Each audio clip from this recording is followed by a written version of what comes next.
I would highly recommend that you do fasting before, during, and after surgery, and especially after some trauma or injury. Why is that? Because fasting creates some interesting effects to help speed up the healing. Number one, we have a spike in ketones. Ketones are anti-inflammatory. They decrease certain things that raise inflammation. Now, what do you have when you have surgery, trauma, injury? You have inflammation, you have pain. Fasting is one of the most powerful things to decrease the pain. And what that's going to do? Decrease the need for medication. The next thing that's going to happen when you fast is it's going to stimulate autophagy. That's a condition where you recycle damaged proteins, as in ligaments, tendons, muscles, after the surgery, trauma, or injury. So autophagy is very, very important post-surgery, post-trauma, etc. Also, fasting will increase human growth hormone. And this is everything about growing muscle and growing proteins, but not just muscle, your cartilage, the collagen, the inside of the colon, the skin. So anything that's protein can be improved by having a spike in human growth hormone. There's two surgeries that I had done. One is to my left shoulder, and the other one is to my left elbow. My elbow was shattered in about 30 pieces, so they had to do surgery. The problem was, at that point in my life, I really didn't know much about fasting. So I go into surgery. Okay, I had to fast before I went in surgery, so I wasn't adapted to ketosis. I was literally starving to do the surgery, and my blood sugars just crashed. Why? Because I didn't adapt to ketosis. I didn't adapt to fat burning that well. Actually, I didn't adapt at all. I had serious blood sugar issues. And then what they do is they bring you this little jello or crackers. There's no protein. And I remember asking them, I can't eat this. You need to give me some protein. Well, we don't have any protein. I'm like, nothing? They go, no, that's all we have. And so I consumed it, and then my blood sugars really crashed down. So I felt miserable. Now think about this. Carbohydrates, glucose, are glucotoxic. They create more inflammation. They create blood sugar issues.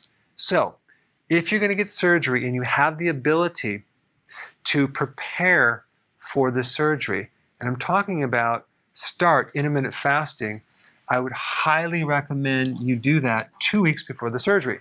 That way you're fully adapted to fat burning, and you can go into this so smoothly without any problems with your blood sugars. And then I would recommend you do longer fasting right after the surgery. So you do intermittent fasting, like 2 meals a day before the surgery, and then after you fast for at least 48 hours. I definitely do not agree with those that are recommending carbo loading after the operation, because we're going to create more inflammation. It's much better if you do fasting because you get a lot of other benefits. Now, I'm not going to recommend just drinking water when you're fasting. I would recommend taking sea salt, probably a level teaspoon. You can break it up and spread it through the day and mix it in your water. Electrolytes, I think it's going to be very important. Potassium, magnesium, things like that.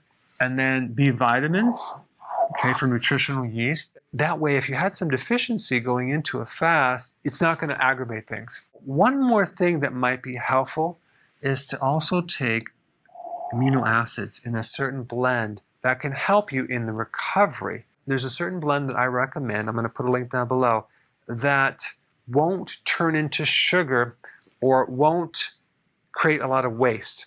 It has a rate of replacing proteins and repairing things at 99%.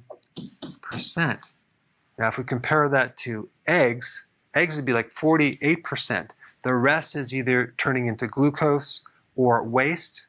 Steak and fish, I think it's like 38%. And the worst protein to take is whey protein, because the great majority of that either turns into glucose or waste. And the last thing I would recommend is to take vitamin D and at least 20,000 IUs, because Vitamin D is a very powerful anti-inflammatory. So if we're going to combine fasting with vitamin D, we can actually really drop that inflammation. Learn from our mistakes. Don't do what I did. Fast before you go into surgery and then after, and you're going to be fine. Thanks for watching. Hey, we're back. With another amazing recipe. No grains, no sugar, totally keto.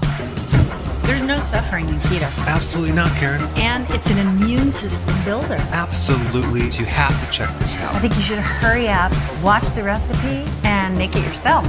It's just so easy to be keto. But is it simple? It's super simple. We hope you enjoy making it as much as we are enjoying eating it.